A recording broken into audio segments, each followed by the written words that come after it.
보시겠습니다. 말씀은 사무엘상 9장 1절로 14절까지 보도록 하겠습니다. 419쪽. 사무엘상 9장 1절로 14절까지 우리 다 찾으셨으면 교독하도록 하겠습니다. 베냐민 지파의 기스라 이름하는 유력한 사람이 있으니 그는 아비엘의 아들이요 수롤의 손자요 베고랏의 증손이요 아비아의 현손이며 베냐민 사람이더라. 기스에게 아들이 있으니 그의 이름은 사울이요 준수한 소년이라. 이스라엘 자손 중에 그보다 더 준수한 자가 없고 키는 모든 백성보다 어깨 이만큼 팍팍하더라. 사울의 아버지 기스가 암나기들을 잃고 그의 아들 사울에게 이르되 너는 일어나 한 사환을 데리고 가서 암나기들을 찾으라 하매 그가 에브라임 산지와 산지산 땅으로 두루다녀 보았으나 찾지 못하고 사림 땅으로 두루다녀 보았으나 그곳에는 없었고 베냐민 사람의 땅으로 두루다녀 보았으나 찾지 못하니라.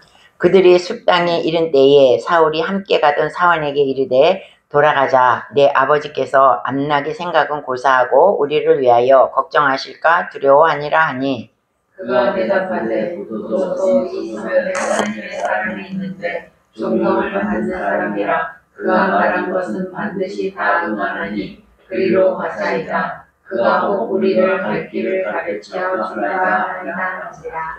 사울이 그의 사환에게 이르되 우리가 가면 그 사람에게 무엇을 드리겠느냐. 우리 주머니에 먹을 것이 다하였으니 하나님의 사람에게 드릴 예물이 없도다. 무엇이 있느냐 하니 사환이 사울에게 다시 대답하여 이르되 보소서 내 손에 하나님 세계에 3분의 1이 있으니 하나님의 사람에게 드려 우리 길을 가르쳐달라 하겠나이다 하더라. 옛적 이스라엘의 사람이 하나님께 가서 물으려 하면 말하기를 선견자에게로 가자 하였으니 지금 선지자라 하는 자를 옛적에는 선견자라 일컬었더라.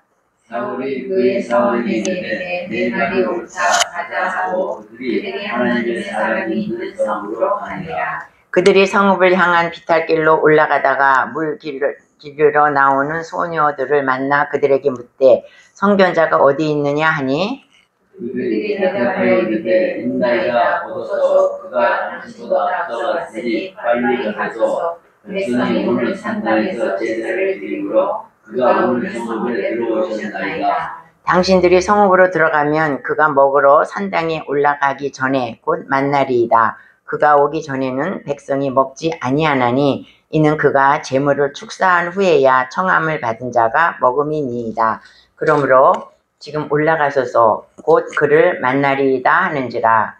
그들이 성읍으로 올라가서 그리로 들어갈 때에 사무엘이 마침 산당으로 올라가려고 마주 나오더라. 아멘. 우리 옆사람과 인사하시겠습니다. 하나님은 죽은 자의 하나님이 아니고 산 자의 하나님이십니다. 하나님은 죽은 자의 하나님이 아니고 산 자의 하나님이십니다. 아멘.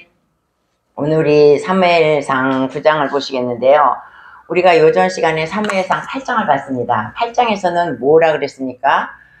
이스라엘 백성들이 사무엘을 찾아가서 왕을 달라. 우리에게 왕을 달라. 그리고 이제 그들에게 이제 그들이 와서 데모를 한 것입니다. 그때 당시는 무슨 시대라 그랬습니까? 왕정 시대라 그랬죠. 왕께서 직접 통치하시는 왕정 시대. 그래서 지도자도 없고 어떠한 사람도 없습니다. 그런데 이제 무슨 일이 일어나면 이스라엘에 사사를 보내서 그 사사를 중심으로 문제를 해결하고 또 잠잠하게 있다가 무슨 일이 일어나면 또 사사를 보내서 문제를 해결하고 그랬던 시절이 사사기였습니다. 그러니까 이스라엘 역사 중에서 가장 암울했던 시절이 사사기입니다. 그때 사사기의 마지막 이스라엘의 사사가 누구냐면 사무엘입니다. 그러니까 사무엘은 사사요, 선지자요, 또 제사장입니다. 그러니까 사무엘은 이 세 가지의 자기의 직분을 아주 충실하게 잘했던 사람이 사무엘이에요.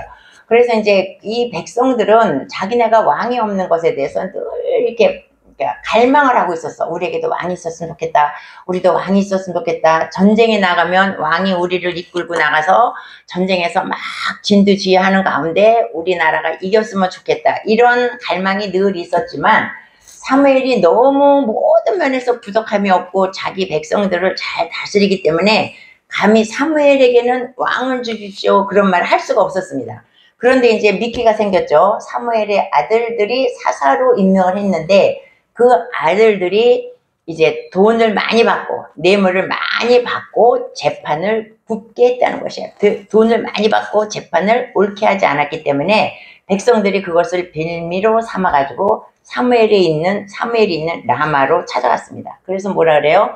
당신은 이미 늙었고 당신의 아들은 이제 당신과 같지 않고 제대로 이제 재판을 하지 못하니 다 물러가고 우리에게 왕을 주십시오. 이렇게 말한 것입니다. 그러니까 이 사람들은 이미 전부터 왕이 있었으면 좋겠다. 그것을 굉장히 기다리고 있었는데 이제 빌미를 잡은 것입니다. 그래서 이 사람들이 전쟁에서 지는 이유는 무엇입니까? 자기들이 하나님 앞에 불순종했기 때문에 전쟁에 나가면 번번이 졌는데 그것은 알지 못하고 우리가 전쟁에서 진 것은 우리가 왕이 없어서 졌다. 이렇게 생각한 거예요. 그래서 우리에게 왕을 달라. 그랬어요. 그러니까 사무엘이 너무 기가 막혀서 이제 어떻게 할 바를 몰랐어요. 그러면서 이제 그 하나님한테 기도한 거죠. 하나님 앞에 그대로 기도를 했어. 사무엘은 얘네들이 이렇게 왕을 달라고 합니다. 그러니까 하나님이 직접 통치하시는데 너희가 왜 왕이 필요하냐. 그렇게 이제 설명을 해도 이 사람들은 왕을 달라는 거야. 그러니까 하나님 앞에 기도했을 때 사무엘은 그래 내가 그 백성을 심판하리라. 이러한 마음을 가지고 기도했는데 하나님 어떡합니까? 그 백성들의 말을 다 들어줘라 이렇게 말해요. 왕을 줘라 이렇게 말해요. 그러니까 사무엘이 너무 놀랬죠.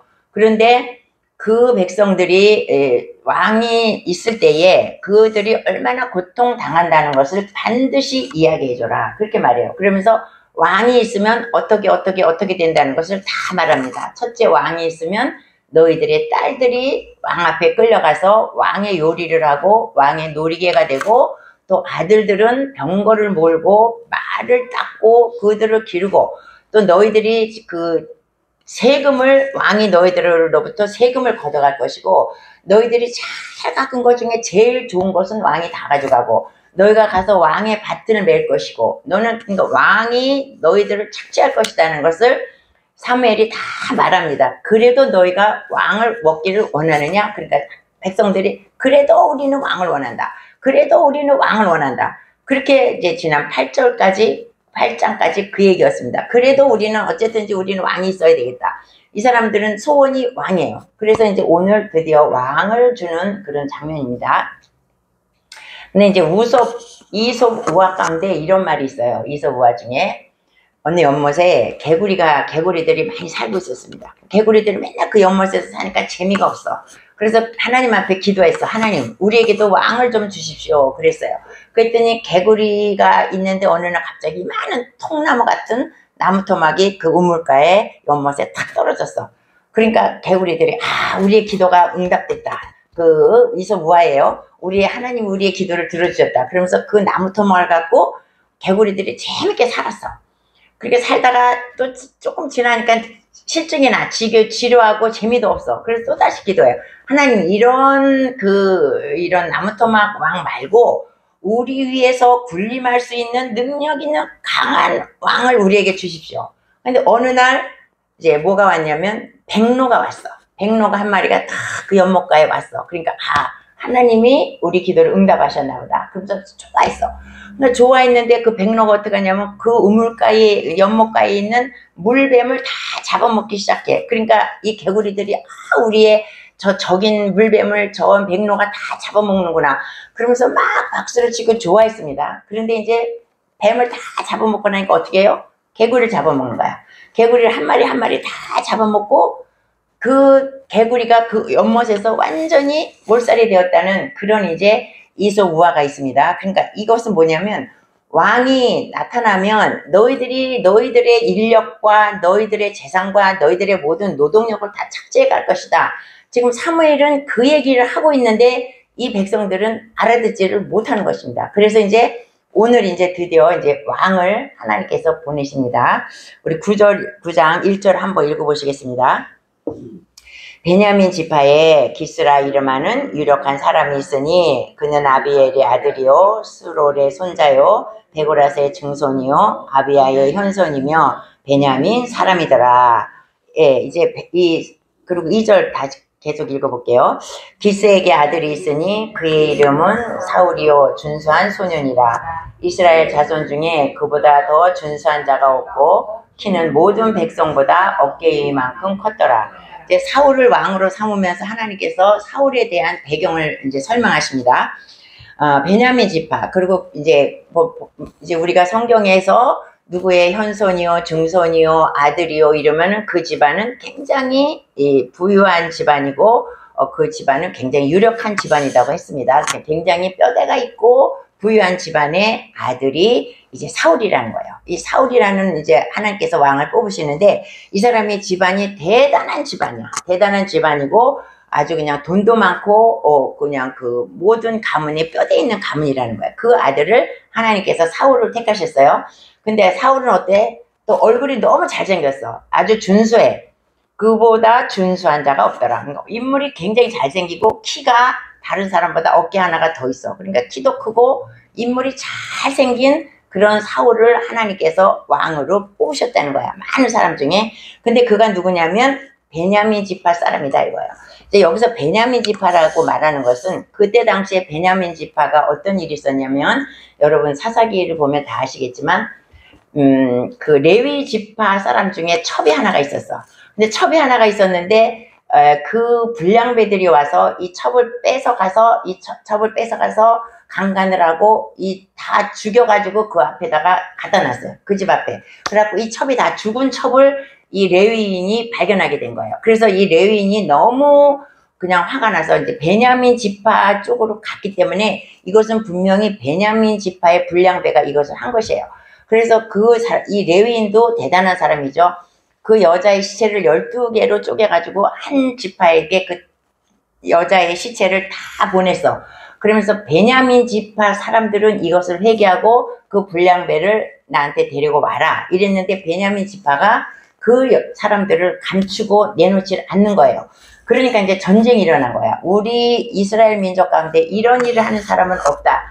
그래가지고 11지파가 하나로 모이고 베냐민 지파, 작은 지파 하나가 있었습니다. 그러니까 베냐민 지파는 이스라엘 지파 중에서 12지파 중에서 가장 막내, 작은 지파예요. 근데 이 베냐민 지파가 어떤 지파냐면 굉장히 용감해.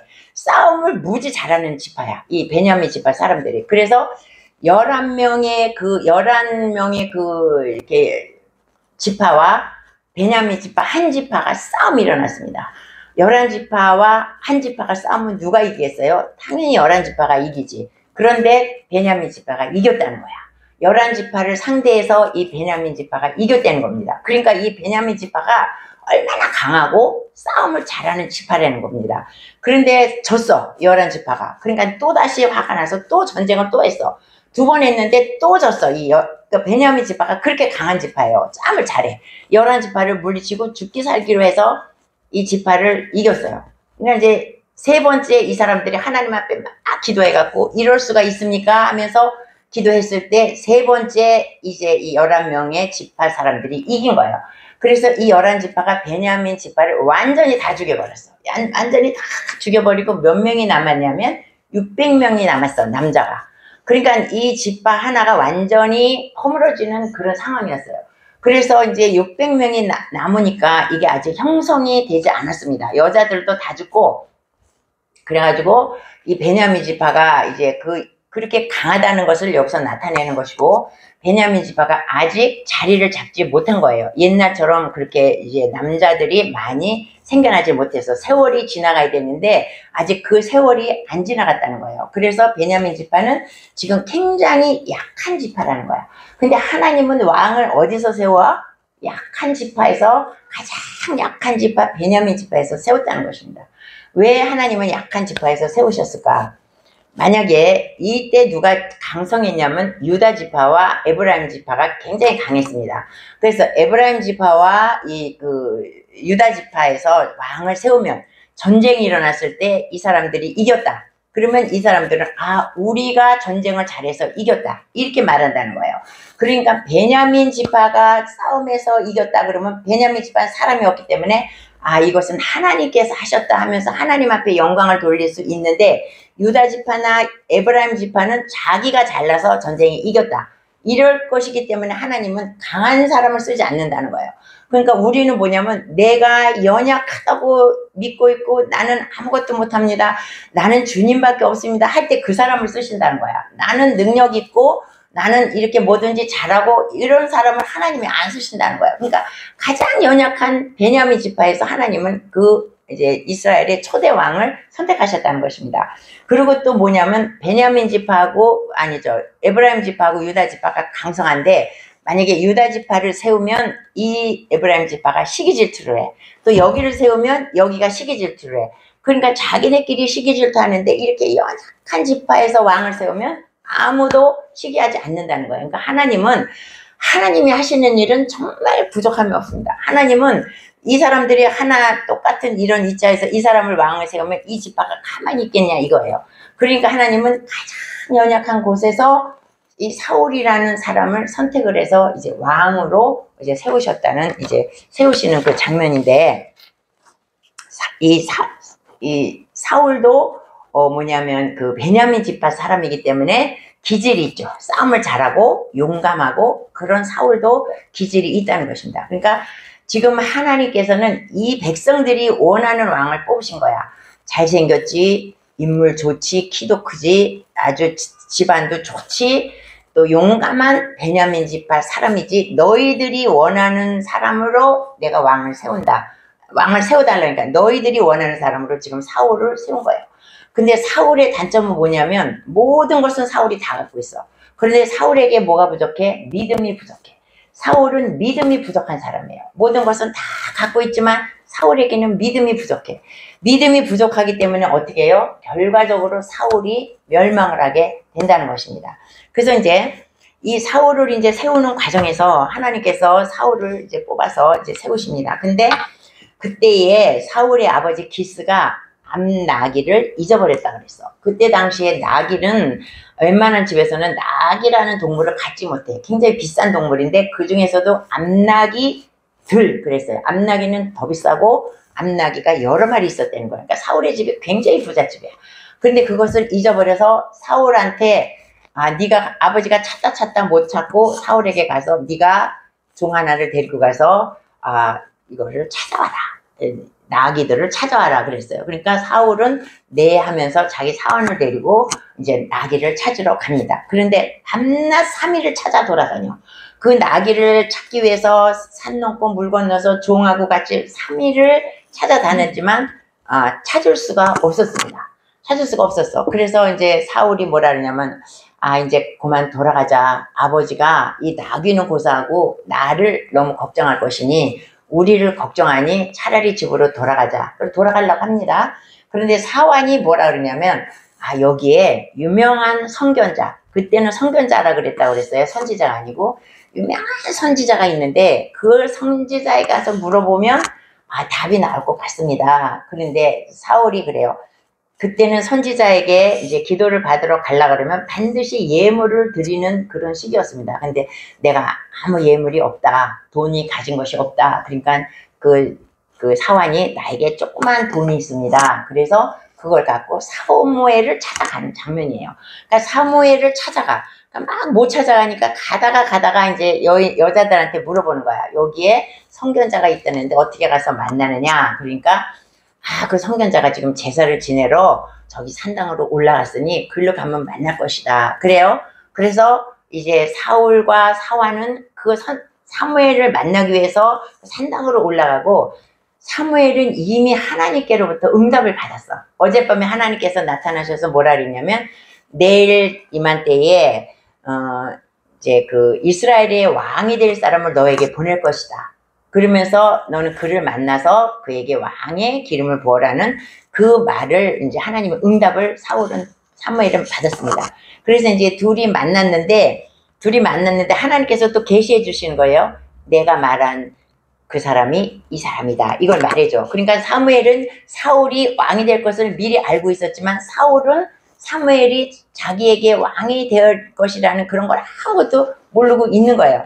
그러니까 이 사무엘의 태도가 어떠냐면 이 사람이 왕이 될 것이라는 것을 안 다음부터 사무엘은 굉장히 늙었고 사울은 젊은 이제 사람입니다. 그럼에도 불구하고 이 사람이 왕이라는 것을 알고 사울에게 굉장히 깍듯하게 대접을 합니다. 그래서 여기서 우리가 사무엘의 인간성, 사무엘의 모든 것을 보죠. 자기는 오래된 선지자고 이스라엘을 다스리는 거진 왕이랑 마찬가지였던 사람이지만 하나님께서 이 사람에게 기름을 부을 것이다 했을 때 이 사람한테 엄청난 예우와 격식을 가져서 사울을 대하는 것을 우리가 이제 이 말씀에서 보게 되는데, 이 사무엘이 사울에게 미리 말해요.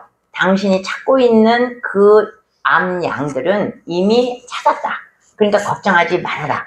그리고 너는 이제 앞으로 이스라엘의 왕이 될 것이다. 이런 말을 합니다. 그러니까 이제 우리에게 있어서 뭐냐면, 내가 지금 이 사울은 뭐냐면 내가 지금 왕이 되는 게 중요한 게 아니야. 나의 초점은 뭐냐면 지금 내 문제 지금 내가 아버지의 그 암나기를 찾아야 되는데 나는 왕이고 뭐고 지금 전혀 관심이 없어. 왕은 나하고는 먼 사람이고 내 관심은 뭐예요? 내 관심은 지금 암나기라는 거예요. 그거를 찾아야 된다는 거야. 그러니까 사무엘은 그거를 알아. 그래서 먼저 네 암나기를 이미 찾았다. 그러니까 염려하지 말라고 사무엘이 그 얘기를 미리 해줍니다. 그래도 이 사울은 암나기가 머릿속에 잔뜩 있는 거야. 그래서 내가 무슨 왕이 되겠습니까? 나는 베냐민 지파, 아주 작은 베냐민 지파 사람이고 나는 아주 작은 사람인데 내가 무슨 왕이 되겠습니까? 하고 굉장히 겸손한 태도를 취합니다. 그래서 이제 그 사무엘이 이제 사울을 데려다가 이제 아주 좋은 고기를 먹이면서 그를 대접하는 장면이 이제 쭉 이제 이 뒤로도 나오는데, 그래서 이제 사울과 사무엘과 대화를 하면서 네 암나기는 찾았고 너는 왕이 될 것이다. 이런 말을 사울에게 해줍니다. 그래서 이제 이 사무엘을 통해서 사울은 자기가 왕이 된다는 것을 이제 알게 되죠. 그러나 사울은 그것을 결코 신뢰하지 않았어. 그냥 왕에는 별로 관심이 없던 사람입니다. 그래서 우리가 이제 이것을 보면 사울이 부족한 게 없죠. 부족한 게 없는 사람인데 사울은 뭐가 부족하다 그랬어요? 믿음이 없다 그랬습니다. 근데 우리가 보면 예수님의 12제자를 보면 예수님의 12제자는 다 어부에다가 다 별 볼 일 없는 사람들이야. 다 별 볼 일 없는 연약한 사람들이지만 예수님한테 나와서 예수님으로부터 많은 훈련을 받았어요. 많은 훈련을 받고 예수님의 그 통치를 받고 여러 가지 어려운 일을 당했을 때 그들은 교육이 하나도 없는 사람입니다. 교육이 하나도 없는 사람이지만 그들이 그 바리새인, 서기관, 율법사 이런 아주 최고의 신학자들과 같이 변론했을 때에 이 어부들은 하나도 지지 않고 엄청난 변론으로 이 사람들을 넘어뜨린 사람이에요. 그러니까 하나님의 영이 우리에게 임하면 우리는 어떠한 사람과 마주쳐도 그 사람을 능히 이길 수가 있다는 것입니다. 그러니까 그 이스라엘의 그 12제자는 다 별 볼 일 없는 사람이었지만 그들이 계속 예수님으로부터 훈련을 받고 주의 영이 그들에게 임했을 때 그들은 엄청난 설교와 엄청난 변론과 그 신학자들을 대해서 그들보다 월등한 위치에 있었다는 것을 우리가 아는데, 이 사울은 많은 것을 가졌어. 조건이 굉장히 좋지 않습니까? 그럼에도 불구하고 이 사람은 자기에게 준 그 사명, 자기에게 준 커다란 그것도 제대로 그것을 해내지 못하고 결국 하나님께로 버림을 받았다는 그런 이야기입니다. 그러니까 우리가 여기서 하는 건 뭐예요? 다윗은 뭐예요? 다윗은 오직 믿음으로 살았기 때문에 그 이스라엘의 최대의 왕으로 불리울 만큼 그렇게 위대한 왕이 되었고, 다윗도 사실 배경은 별로 좋지 않아. 근데 이 사울은 배경이 너무 좋은 거야. 배경이 너무 좋은데도 불구하고 왜냐? 고생을 하나도 안 했다는 거야. 사울은 너무나 고난이 없었어. 고난이 없었기 때문에 그 고난을 극복할 수 있는 힘이 없다는 거야.